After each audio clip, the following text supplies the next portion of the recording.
Job chapter 1. I ran my mouth this afternoon to a couple folks, telling them the message I was going to preach tonight. Every time I do that, God won't let me preach the message. My favorite message is the one I wanted to preach tonight. Maybe he'll let me preach it in the morning.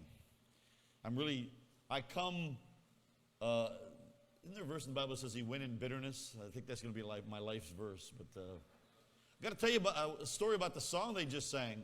When I was a youth director 42 years ago, our church bought the two properties beside the church, and it was an old farmhouse on the one right beside the church, and then there was a nice brick home, and that became the parsonage for the pastor. And that farmhouse, I said to the pastor at the time, hey, can we remodel that? Can I remodel this thing and make it a youth center? I wanted to have a youth center. It was just ours, a place just for us, for our teenagers, Actually, I had taken the teens and we moved to the bus garage. So the buses would pull out, and I'd sweep the floor every Sunday morning and pop a stage down that I had and made a spot just for us. Teenagers like that stuff, and I like that stuff. I like to have my own area. So he said, sure, go ahead. So we had our own little auditorium there. We had a piano in there. And the pastor's son, Brian Bales, played the piano. And we got this little songbook. Once again, I'm trying to do stuff that's just for us. I can't even remember what our name was. We picked some sort of a name, and it's been 42 years, and I'm old.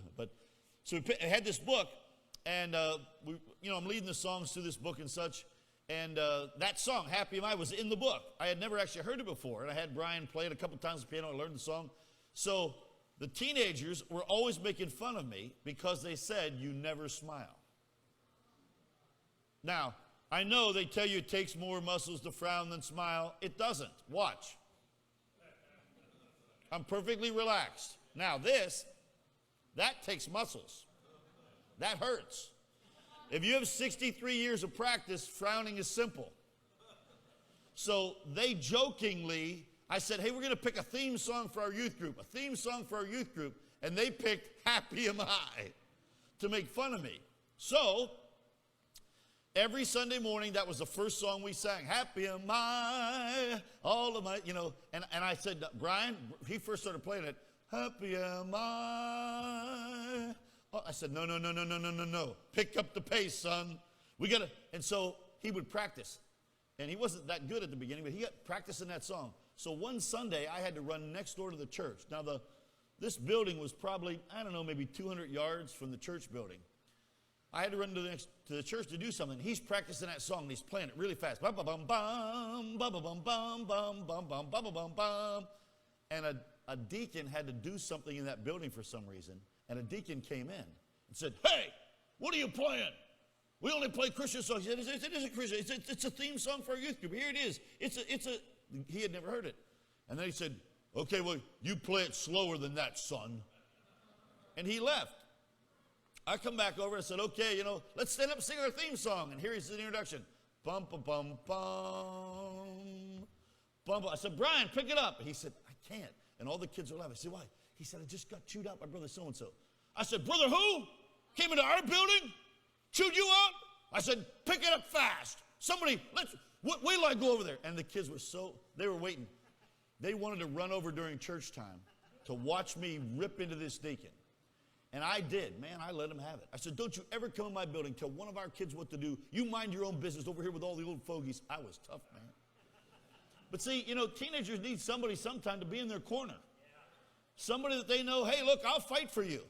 Truth is, I'll fight for any reason. But, just give me a reason. Some people say, I'll fight at a drop of a hat. I'll fight if I own a hat. I mean, come on. But so when I leaned back and said to my wife, man, I haven't heard that song in a long time. Brings back a lot of good memories. Appreciate the offertory. Where's that young lady at? She slid away. There she is, way back there. Appreciate the offertory. But I think you got to wear yellow Crocs to play like that. So if you're going to pray like that, there she's waving them. Look, you got to wear the yellow Crocs. If you don't have the yellow Crocs, you cannot play like that. Job chapter 1. We're going to read the whole chapter. I say that because if you have some trouble standing, I don't want you to have to stand too long. But if you're physically able to stand with me, we'll read chapter 1 of the book of Job. Job chapter 1, verse 1. There was a man in the land of Uz whose name was Job, and that man was perfect and upright, and one that feared God and eschewed evil. And there were born unto him 7 sons and 3 daughters. His substance also was 7,000 sheep and 3,000 camels, and 500 yoke of oxen, and 500 she-asses, and a great household, so that this man was the greatest of all the men of the east. And his sons went and feasted in their houses, every one his day, and sent and called for their 3 sisters to eat and to drink with them. And it was so, when the days of their feasting were gone about, that Job sent and sanctified them, and rose up early in the morning, and offered burnt offerings according to the number of them all. For Job said, it may be that my sons have sinned, and cursed God in their hearts. Thus did Job continually. Now there was a day, by the way, I want you to know something. In all of our lives, there comes a day. I have a sermon called There Was a Day. There's going to come a day of struggle, a day of problem, a day of heartache, a day that doesn't make sense to you. And this is what happens to Job. There was a day when the sons of God came to present themselves before the Lord, and Satan came up also among them. And the Lord said unto Satan, whence comest thou? Then Satan answered the Lord and said, from going to and fro in the earth, and from walking up and down in it. And the Lord said unto Satan, hast thou considered my servant Job, that there is none like him in the earth, a perfect and an upright man, one that feareth God and escheweth evil? Then Satan answered the Lord and said, doth Job fear God for naught? Hast not thou made an hedge about him, and about his house, and about all that he hath on every side? Thou hast blessed the work of his hands, and his substance is increased in the land. But put forth thine hand now, and touch all that he hath, and he will curse thee to thy face. And the Lord said unto Satan, behold, all that he hath is in thy power, only upon himself put not forth thine hand. So Satan went forth from the presence of the Lord, and there was a day, there it is again, when his sons and his daughters were eating and drinking wine in their eldest brother's house. And there came a messenger unto Job, and said, the oxen were plowing, and the asses feeding beside them, and the Sabeans fell upon them and took them away. Yea, they have slain the servants with the edge of the sword, and I only alone, and I am escaped alone to tell thee. While he was yet speaking, there came also another, and said, the fire of God is fallen from heaven, and hath burned up the sheep and the servants, and consumed them, and I only am escaped alone to tell thee. While he was yet speaking, there came also another. By the way, when this third guy comes, if I'm there, or my heritage Italians are there, one guy comes and says, everybody got wiped out, I'm the only one that escaped. Third guy, while he's still talking, everybody got wiped out, I'm the only one that escaped. Third guy comes, I'm grabbing him by the throat and saying, don't you tell me you're the only one that escaped. There's something fishy going on here. How is it every one of you comes, you're the last guy, everybody else is killed? Because we suspect a conspiracy. But it's okay. I think Joe Biden did it. While he was yet speaking, there came also another, verse 17, and said, the Chaldeans made out 3 bands and fell upon the camels and have carried them away and slain the servants with the edge of the sword, and I only am escaped alone to tell thee. While he was yet speaking, there came also another, and said, thy sons and thy daughters were eating and drinking wine in their eldest brother's house, and behold, there came a great wind from the wilderness and smote the 4 corners of the house, and it fell upon the young men, and they are dead, and I only am escaped alone to tell thee. And Job rose and rent his mantle and shaved his head and fell down upon the ground and worshipped and said, naked came I out of my mother's womb, and naked shall I return thither. The Lord gave, and the Lord hath taken away. Blessed be the name of the Lord. In all this, Job sinned not, nor charged God foolishly. Father, I pray that you bless your word. Speak to us this evening, we pray in Christ's name. Amen. Thank you. You may be seated. The Bible says in 1 Thessalonians chapter 5 and verse 18, in everything give thanks, for this is the will of God in Christ Jesus concerning you.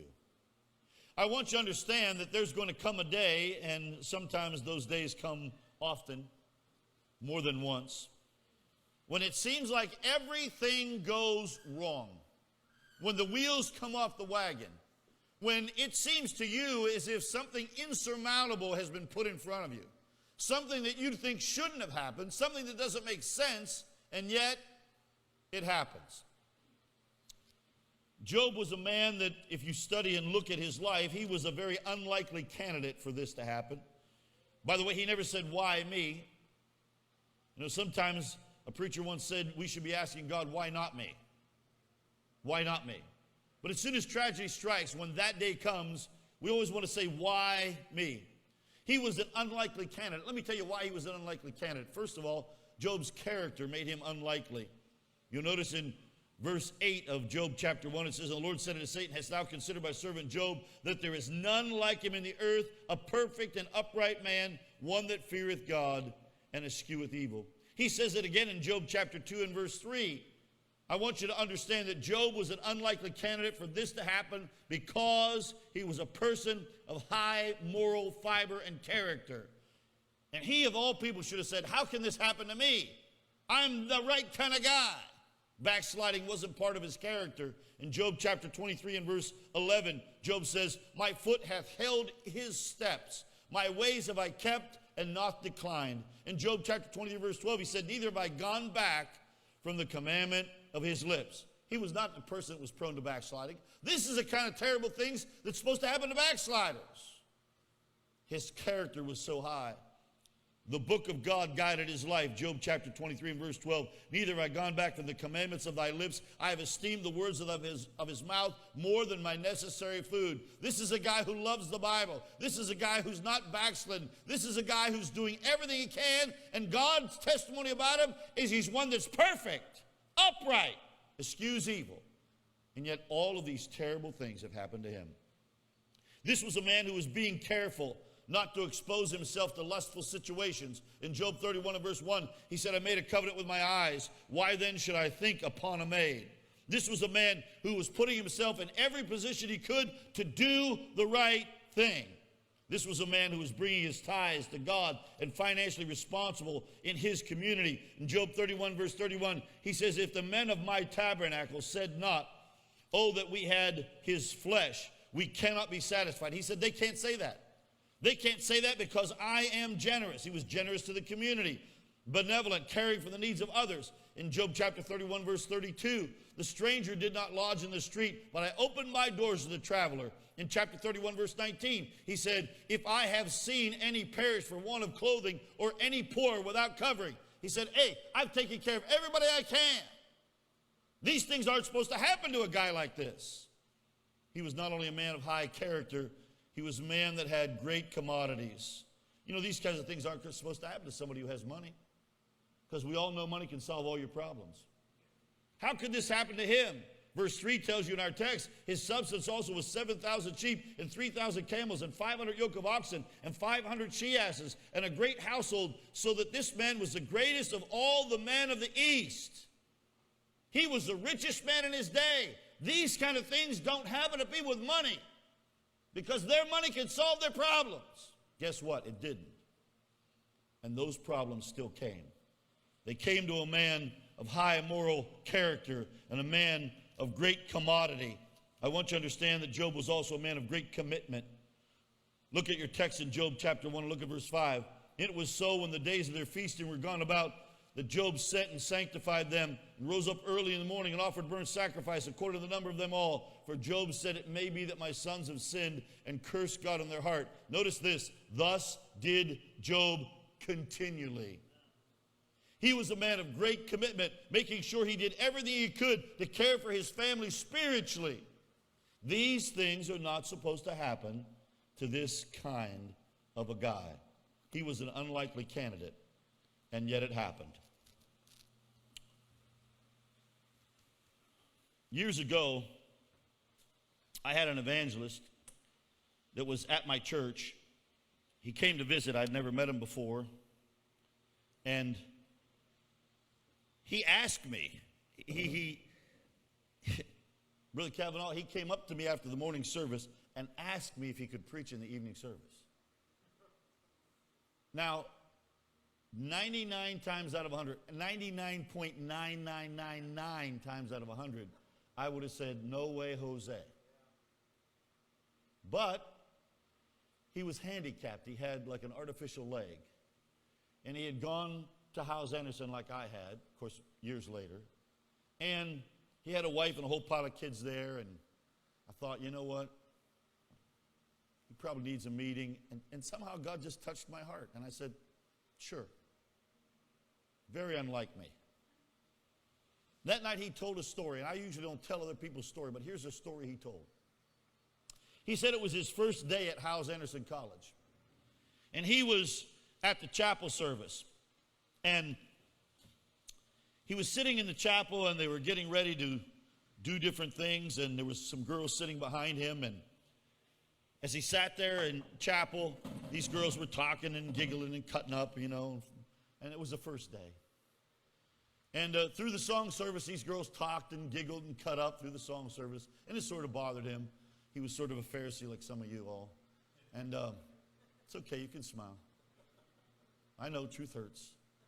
And it sort of bothered him, and through the announcements, these girls were talking and cutting up and so forth, and he thought that was a bit disrespectful, but he sort of let it go. And then the preaching came. The man got up to read the text, and they were quiet for the Bible reading, but right after he prayed, these girls started cutting up and talking and stuff, and he turned around and he went, shh. I'll do it this way. Shh. And he said, they just kind of scowled at him. And the sermon kept going on, and they started talking. They kept talking some more. He turned around and went, shh. And they just scowled at him. They kept talking. He said, I got so angry. It's my first day at a Bible college. I went to public school. I've never been at a Christian school. My first day here. I'm so excited. I'm going to a school where they read the Bible and preach and all this stuff. And these girls are talking back here. He said, I got so angry. The third time I turned around, I said, hey, shut up, the man's preaching. And everybody around looked and caused a big scene. The sermon was over. The sermon was over, and he saw somebody that he knew and started talking and met somebody else. And some guy came up to him and said, hey, listen,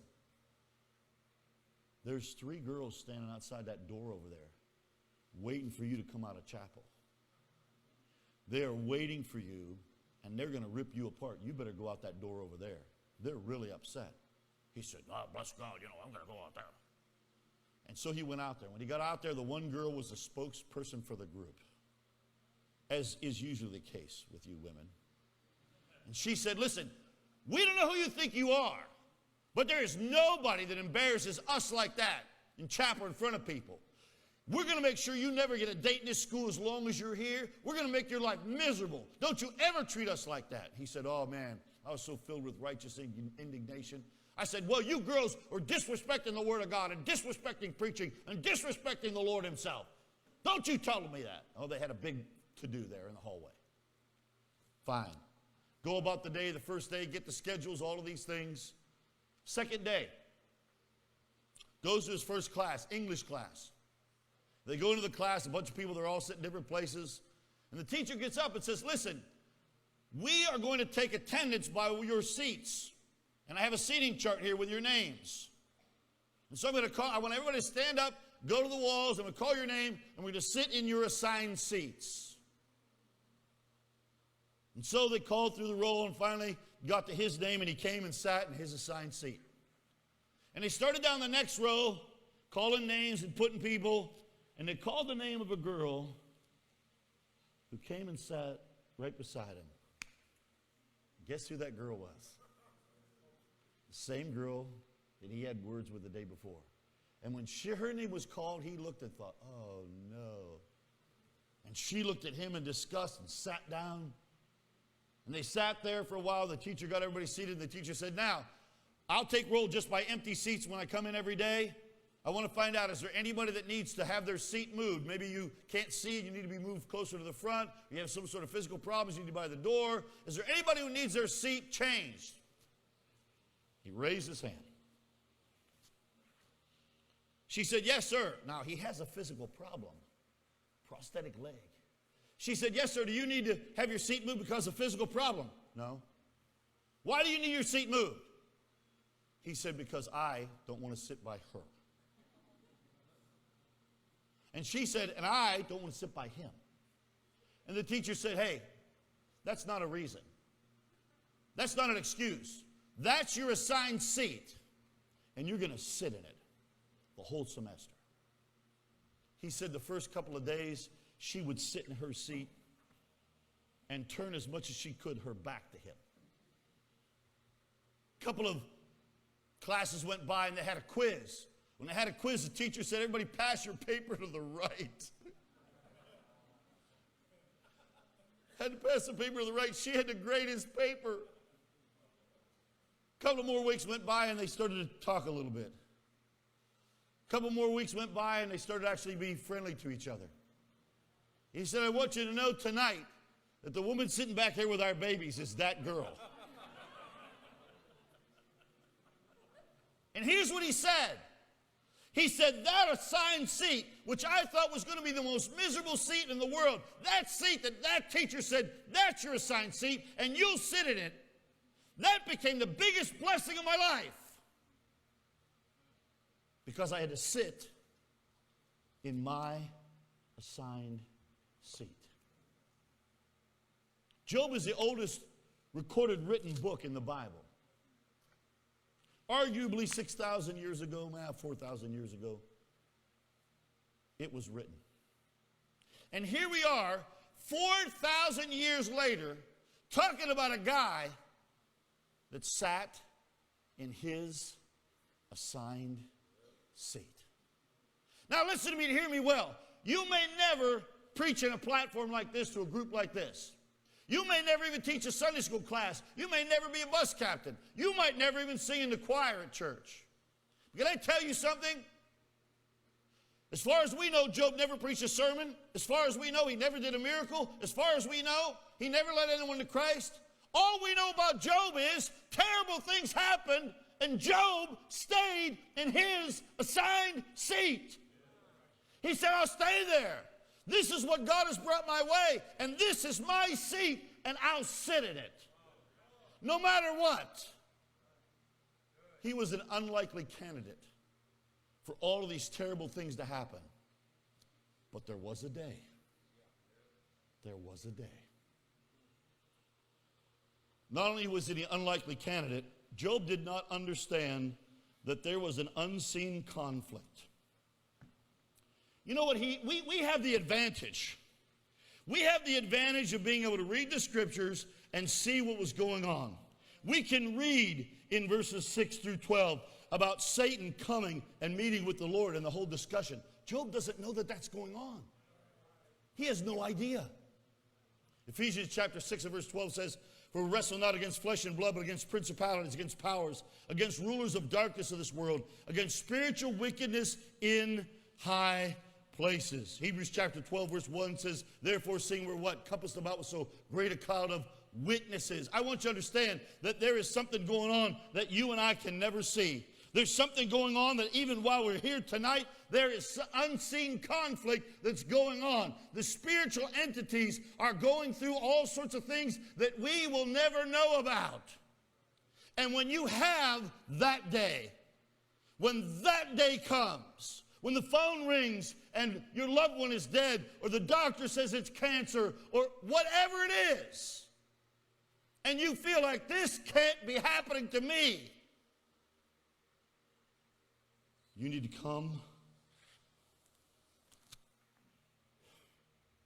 and say, the Lord giveth, and the Lord taketh away. Blessed be the name of the Lord. Job was saying, I will sit in my assigned seat. This is not the seat I would choose. This is not the seat I want. I don't want to sit by her. But what he thought was going to be the worst place in the world for him to be, in that seat, by his testimony, turned out to be the biggest blessing of his life. And Job would not be a story that we would read in our Bible, that we would preach on, that we would rehearse for thousands of years, if Job gave in or caved when there was a day came. I want you to understand that Job was an unlikely candidate. Job had an unseen conflict that was going on. I want you to also understand that Job was a man that through the midst of this went through an unbelievable crisis. You know, sometimes we play this down. There is a cost for discipleship. And here's the problem. We never see the great benefit because quite often we are unwilling to pay the price. When the conflict comes, we run. we run. When the crisis comes, we don't want to pay the price. But Job was saying, this is my assigned seat. I will sit in this seat. I will pay the price. You know what's interesting about Christian people and Christianity in general? We don't have a problem with God sacrificing it for us. But we sure struggle with sacrificing for him. And can I tell you something? I know things can be tough. I know. Listen, I've lost loved ones. I've had things happen. I really do. Honestly, I got to tell you this, though. I honestly feel like the most blessed person that ever walked the earth. I really do. Because I watch so many hardships and so many struggles that so many people have, and I say, thank you, Lord, that that's not me. I don't think God thinks apparently I'm not strong enough to handle those things. And there's a situation where I'm glad I'm weak. Because God doesn't bring those things my way. I have to hold the hand of people that go through all of those things. And I walk away and think, I'm so blessed. I am so blessed. But I got news for you. When Job had all of those things happen to the most unlikely candidate, the person of such high moral character, in a situation where he could not understand or see the conflict that was going on, and there was something so much bigger than him, he was willing to make the sacrifice to pay the price of discipleship. And sometimes all the price requires is that you sit in your assigned seat. Don't leave the seat. Don't leave the seat. You don't understand what's happened to me. I don't care. Don't leave your seat. Stay in your assigned seat. I grew up in Allison Park, Pennsylvania, a little town just outside of Pittsburgh, 12 miles from the point, the center of town. I started going to Calvary Baptist Church when I was 5 years old. My mother literally drugged me to church. I did not want to go there. She drugged us to church. We were Sunday morning only people. As a teenager, as a kid, I made some profession of faith I don't remember. Got baptized with my mother and my sister. My father, of course, Catholic, had nothing to do with any of this. Didn't want to have anything to do with it. I hope the Lord will let me tell you in one of these services it remains, his testimony, because it's a miraculous story. But I got right with God as a teenager at a camp. A girl in our church, in our youth group, invited me to go to camp. I was a Sunday morning only person. I played sports in the public school. I was a church kid on Sunday morning and then a devil the rest of the week. I ran with the guys on the teams, did all the terrible stuff they do that I don't even want to talk about. I came to church one Sunday morning and at the end of Sunday school, this girl said to me, "Hey, are you going to teen camp?" And I thought she was asking me out. I said, "Sure, yeah, I'm going. Yeah, that's me, I'm going, yeah." So I went to the youth director and I said, "Hey, I want to go to youth camp." And he looked at me and he said, "You want to go to youth camp?" I was sort of offended by that. I thought he looks at me like, what? I'm thinking, am I like the devil himself? And I said, "Yeah, I want to go to youth camp." He said, "Well, we're leaving tonight. We're leaving tonight after church." He said, "If you really want to go, I'll talk to your mother." I said, "Okay." And I actually walked away from there a little bit like, dang, you look at me like that? I'm a Pittsburgher. Are you looking at me? I'll slap your eyeballs out the side of your head, boy. So after church, in the lobby, he catches me, says, "Come on, let's go talk to your mom." He goes and says, "Hey, Mrs. Grimaldi, your son would like to go to teen camp." And my mother looks at me and says, "You want to go to teen camp?" I've never been to a youth activity, ever. I've never gone. Why? Because they're all geeky, square, goofy kids. Nah, I got important things to do. Now, I got to go to this youth. I don't know what it is that I'm just signing up for, but now I got to go. Because you looked at me, "You want to go?" "Yes, I want to go." "Well, I'll be glad to pay if you'll go." "I'm going." He said, "Here's a list of the things he needs and what is it." Went home, got everything ready, went to youth camp. Get on the bus to go down there, and I quickly figured out this is not a date. She was just being polite. She barely would talk to me. And the girls had to sit, in the front, I'm sorry, in the back, and the boys had to sit in the front. I'm thinking, dang, this is not working out the way I planned. You know? Wow. I get to youth camp, and all the guys were there kind of early. It was in Maryland, Miracle Acres Youth Camp. And there were some big fields like you have here, and all the buses parked out in the field, and there was nothing to do until lunch. And we were there in the morning. So we all picked up a pickup football. We're playing two-hand touch out there, and, you know, guys are coming, and you're just, okay, 4 of you go on that side, 4 of you go on this side, and sort of like your softball game out there. You end up with like 1 million people on each team, and have kind of crazy rules. Okay, that tree is out of bounds. You're allowed to throw a pass over the bus, you know, and all these crazy rules. So we're playing, and now one of the counselors from our team, from our church rather, that's there with us and on our team out there playing, he has just finished his stint at Pitt University. He's the first string punter and a backup quarterback. He actually had tryouts with the San Francisco 49ers, 2 or 3 other teams. He never made the 53-man roster. He'd be on a team and go through and then get cut and go to another team. He was on 2 or 3 pro teams. He's on our team. He's like a 3rd string quarterback and a 1st string punter from Pitt. So we're going to kick off to the other team. And he punts the ball. Now, I was really thin and really fast back then. I know it's hard to imagine now. I was the fastest guy on our basketball team, baseball team, and football team. I was little, fast. We would go out into a field, and he would punt the ball. I'd stand there with him. He'd punt the ball, and I would run, and I would catch it in the air. The guy could punt the ball 50, 60 yards and a mile in the air. Matter of fact, he was, for a short while, he was a coach, a special teams coach that worked with punters at Pitt. This guy punts the ball, and I go flying down. And here's this old guy, probably about my age, old guy standing there, and here comes the ball. Now, I'm running down, and I'm looking over my shoulder, and I can see that ball coming. And right as the ball touches his hands, I go, boom, with 2 hands on his shoulders. Boom! And he falls down. The ball hits his chest, bounces straight up in the air. Boom, bounces straight up in full stride. I catch it and run for a touchdown. Spike the ball. Boom! My team's going, ah! This guy gets up. What do you call that? I said, well, in Pittsburgh, we call that 2-hand touch. This man is mad. I mean, madder than a wet hen. So we go through the rest of the day, and by the way, we were blowing these people away. You know, I don't know what the score is. It's a crazy score. All right, it's 56-2, you know, whatever.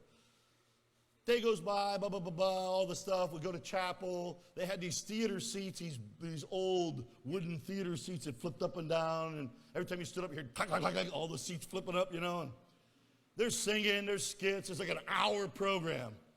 They introduce a speaker.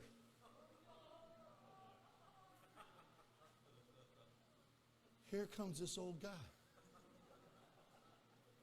It's that guy. And when he walks up there, all the guys in the youth group realize I'm new to the youth group. This is my first time here. They're going, oh, oh, oh, pointing at me, and I'm sliding out. I slid down so much that the seat popped up. Bang, and made that noise, and then everybody looked, you know. And I'm thinking, oh, man, this guy's going to unload on me. Monday night he preached. And the guy gets up and says, this is Pastor Creed, and he's going to be preaching tonight and then 3 times every day. I'm thinking, oh, no. Monday night, doesn't say a word. Tuesday morning, not a word. Tuesday afternoon, evening, not a word. Wednesday, nothing. Thursday morning, nothing. Thursday afternoon, nothing. The last sermon Thursday night, I'm thinking, all right, he's been waiting. He's been waiting. He's going to nail me now. Thursday night, he doesn't say a word about it. I got saved at home at my bedside. Never walked an aisle in a church in my life. And I really can't tell you what he preached on Thursday night. But God crushed my heart. Just crushed it. And I walked an aisle for the first time in my life. When I came down the aisle, they didn't have a big altar like this. It was very small. And so they'd send you outside, out the doors. And I went outside, and counselors were coming up to people and asking them, why are you coming, why are you coming? They had these little books, altar worker books that they had given them at the camp. And I've never gone forward at a church before. I've never filled out a card. I've never had to talk to someone. I've never had to pray. I didn't know what I was supposed to be doing. And the guy says, why are you coming? And the only thing I could think of was, I laugh to this day, I said, to give up my motorcycle. Just came out. I mean, it just came out. And he went, it wasn't in his book. Wasn't there. He said, well, go over by that tree and pray. And he's on to the next person. God knew I didn't need that guy. I went over and got down on my knees beside a tree. And I said, God, I don't know what you're trying to do, but I know the way I'm living is wrong. And whatever you want, I'll do it. I'll do it. I decided that night I'd walk away from all the sports teams. And it wasn't the sport, it was the guys on the teams and what we had done and were doing. I couldn't be around those guys anymore. So I walked away from that. Very soon I went to a youth conference, first time in my life, started going to all the activities, started going to church. The youth director tricked me into soul winning. I love telling this story. He asked me to come out and visit on a bus route with him on a Saturday. I said, sure, I'll go. He said, you stand behind me, be my silent partner. I've never had one class, never one lesson, nothing. So he's knocking on doors and talking to people, witness to a couple people. He comes to like the 7th or 8th door. He knocks on the door and an older man answers. He says, sir, let me ask you a question. If you died today, if you knew for sure you'd go to heaven. The guy says, no. He says, okay, well, Joe here's going to tell you how to do that. And I'm thinking, you told me I was going to be the silent partner. I don't know what to do. He steps aside. Joe, go ahead and tell him. And I'm thinking, dude, what? So I had a God's Simple Plan of Salvation tract in my hand because I was carrying the tracts, pink and gray. I'm carrying the tracts. And I said, well, here, I gave him one, and we read it together. So I didn't know what to do. I'd never done this before. And the whole time I'm thinking, wait till we leave this door. I'm going to rip this youth director, lie to me. I read it, and I'm reading, you follow along here, blah, blah, blah. I said, well, you agree with all this? Yeah. And well, here's a prayer here. Would you want to pray that prayer and get saved? Yes. I'm thinking, dang, okay. I said, well, read it. He bows his head and reads the card. I looked at the guy, I said, and he's just there. Youth director, big grin. You youth directors. Big grin on his face. We walked away. He said, Joe, you won your first soul. I'm thinking, yeah, well, you know what, dude? I'm mad. Come back to church. Sunday night, he stands up and gives a testimony. Joe Grimaldi, this great soul winner, won his first soul. I'm thinking, yeah, right. You shoved me into this. I read a tract to some guy. I fall into this. All of a sudden, I'm this, his shining disciple. He's trying to work with me and disciple me. And for about a year and a half, this man puts his life into me. I surrendered to preach. I graduated from public school a year early. Only went to public school 3 years. Went in and talked to them. Said, I want to get out of here. God's calling me to preach. I want to go to Bible college. We figured out my schedule so I could go. Went to Bible college. Finished my first year. January, second semester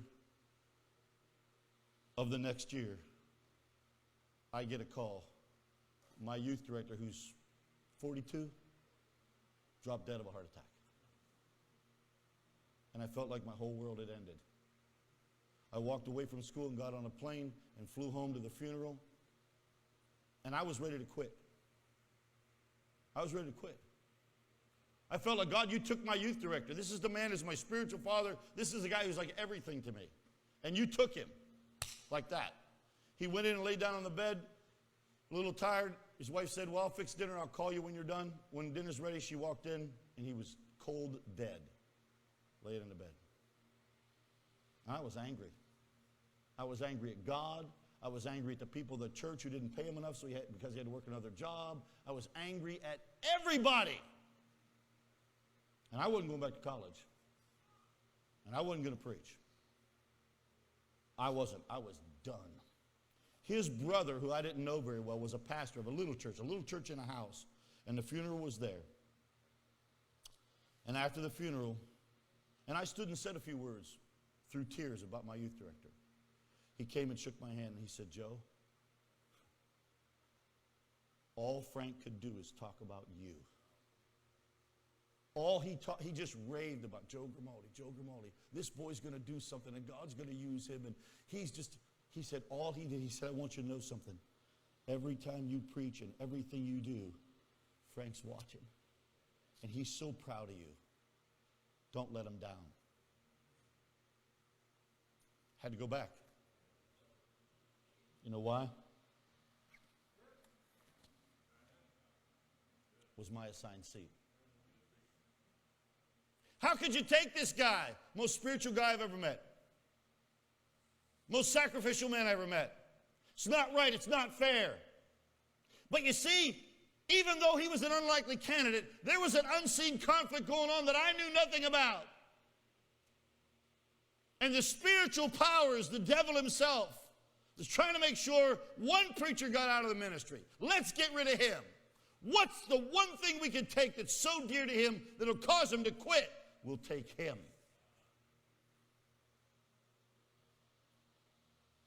Thank God that somebody convinced me to sit in my assigned seat. I got out of college and I went to my home church. I was the youth director and the bus director there, and to be honest with you, I was in heaven. I thought it was the greatest gig in the world. They're paying me, and I am having so much fun building bus routes and working with teenagers, and this will be the greatest thing in the world. And the pastor came to me one day and said, listen, next week, next Sunday, I'm reading my resignation letter.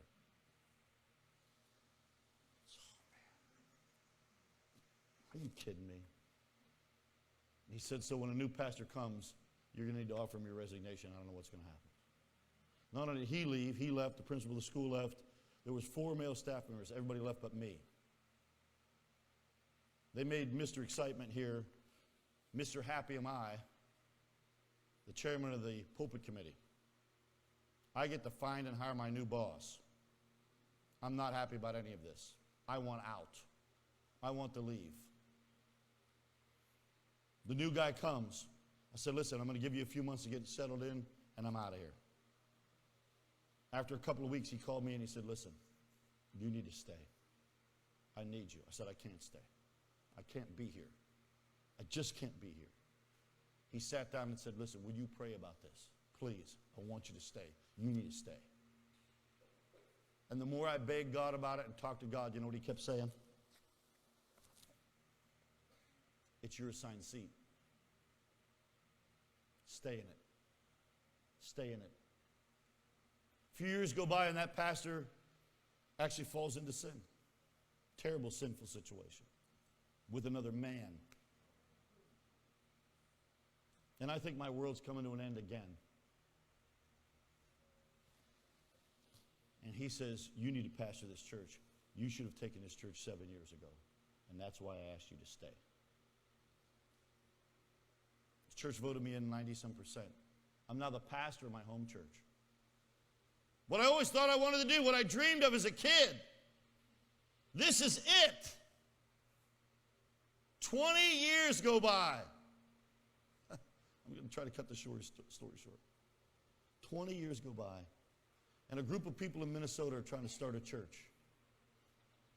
And I'm invited by somebody to go and preach and help them organize, show them how to get things started, what to do, da-da-da-da-da. And I go there and I meet with them. And on the 4th of July, which was a Monday, just like it is this year, they all had off work, so we met at a restaurant, Perkins Restaurant, Perkins North. They had a Perkins North and a Perkins South, to help organize this church. And I sat down, I showed them, I met with the other Baptist preachers in the town on a map. Here's where you need to go to get out of their way. Here's the Secretary of State's information to do this. Here's how you get your tax exempt number. Here's all the data. Here's all the information. Here it is. And I'll help you try to find somebody. We'll call my friends at different colleges. And the guy says, will you come and be our pastor? I said, oh, no, not me. Not me. I'm pastor of my home church. I'm where I want to be. He says, will you pray about it? I said, no. And he looked odd at me. He looked at me. And the conversation went on, and this guy kept, older man, kept, and I could tell, furrowed brow, he was upset. His name was Dan. I said, Dan, what's wrong? He said, well, listen, with all due respect, you're supposed to be a man of God. I asked you to pray about something, and you said no. I said, Dan, I learned a long time ago, don't ask God questions you don't want to hear the answers to. And there ain't no way I want to leave my home church and come here with a few people in a Girl Scout lodge, 4 families and a couple of stragglers, and try to start a church. Ain't happening. I left there and was going home. Carl Hatch was in a terrible car accident. Almost died. He was supposed to preach tent revival in New Jersey. The people in the tent revival in New Jersey, the pastor out there, Ron Owens, called me, said, Brother Grimaldi, is there any way that I could talk you into coming out here Monday and preaching this tent revival? Carl Hatch can't do it. He had a car accident, almost died. He said, I'll fly you out here on Monday morning. I'll fly you back on Saturday. You'll only miss Wednesday night at your church. I said, okay, I'll do it. So I get there. The hotel is in the middle of a commercial district. There's not even a place I can walk to. There's not a Walmart, not a McDonald's, nothing. The guy drops me off at my hotel. He says, I will pick you up at lunch. We'll make some visits. Lunchtime, he picks me up, makes some visits, drop me back off. I'll pick you up for church. So all week long, I'm a person that wakes up at 3 or 4 in the morning. I can only look at my sermon so long. And now I have all this dead time on my hands. So, okay, nowhere to go, nothing to do, I will pray. You're getting ahead of the story now. Every day while I'm praying, all I can see is the faces of these little kids that are sitting on the front rows of the Girl Scout Lodge. And I'm thinking, they could really do something for God if the right preacher goes there. They could really do something for God if the right preacher goes there. Boy, they could really do something for God. But they've gone through so many church splits and so much problem. If the wrong guy goes there, those kids aren't even going to be in church. I was haunted all week long. On Saturday, they flew me back to Pittsburgh. Saturday night, I got a call from an evangelist friend of mine. He said, I'm driving all night. My church was only about a mile from the Turnpike exit. He said, I'm going to get off at that exit at the Eaton Park there. Could you meet me there just for some fellowship? I need to try to stay awake. I'm going to get some coffee, maybe grab a donut and talk a little bit. I said, sure. So when I go up there, it's like 11 o'clock at night, Saturday night. I'm telling him, I'm struggling with this situation. Do you know anybody I can recommend to them to be the pastor? And I tell him the whole situation. While he's listening to me tell the story, he's looking at my face and he says, Joe, maybe you need to go. I said, not me. Not me. I'm pastoring my home church. I'm where I want to be. I can sit here in my kitchen and look out the window to the church cemetery and see the headstones for my grandparents and the grave plots beside them for my parents and for me. And I've told people my next move is right there. That's it. And here's what he said to me. He said, Joe, I can't answer this for you, but I can tell you this. If you're not willing to put Isaac on the altar, you're never going to find the ram in the thicket. I told him when this was over, I'm going to write a book. And the book's going to say, sometimes there's no ram in the thicket. Or maybe sometimes Isaac dies.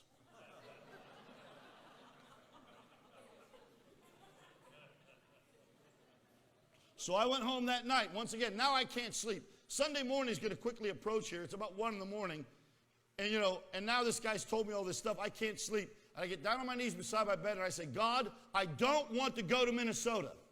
I don't want to leave my home church. I do not want to do this. But if that's what you want, I will put that on the altar. I will lay Isaac on the altar. Please show me the ram in the thicket.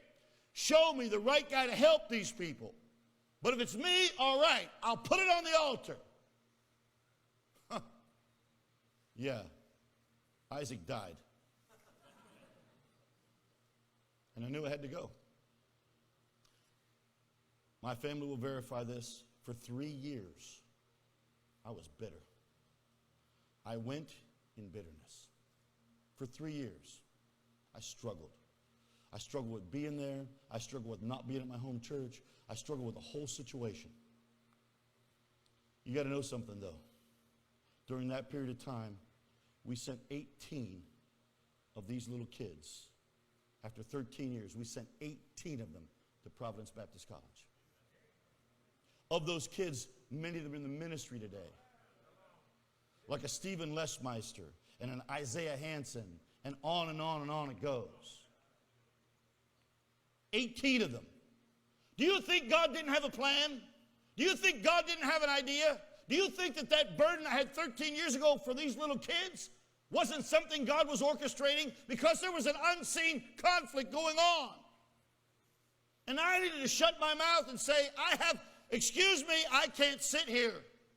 Excuse me, I need to be removed. Why? I don't like her. I'm not sitting by her. No, that's your assigned seat. And you need to sit in it. When the time came where God was burdening my heart to leave Minnesota and go to Ohio. Look, to this day, I love Pittsburgh. When I go back to Pittsburgh to visit and go up on the hill and look down over the city, I cry almost every time. I love that place. When I got to Minnesota, I fell in love with the people. Some of the nicest people in the world. Just love those people, love those people. I left the place I love. Then now God wanted me to leave the people I loved. And I said, what? I'm too old for this. I can't do this. 20 years here, 13 years here, and now I have to move again?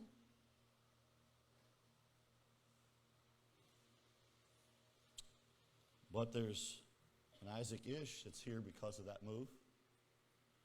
There's a Karina that's here because of that move.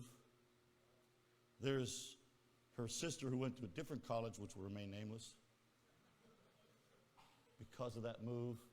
You see, really, my job's kind of simple.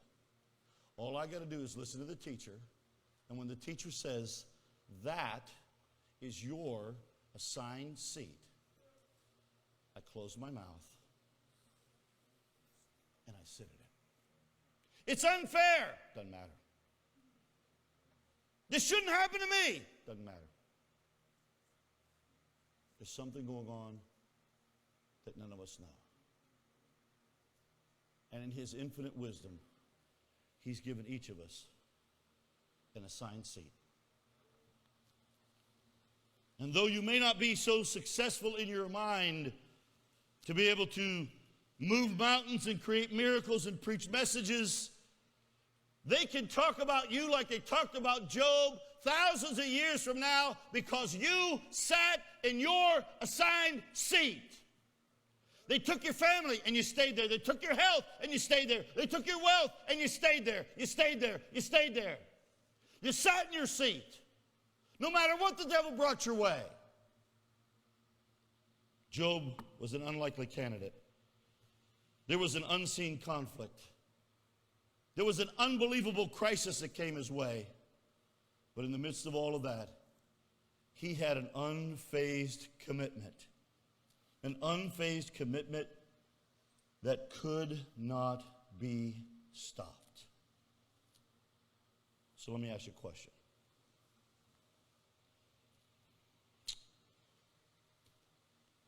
When that day comes for you,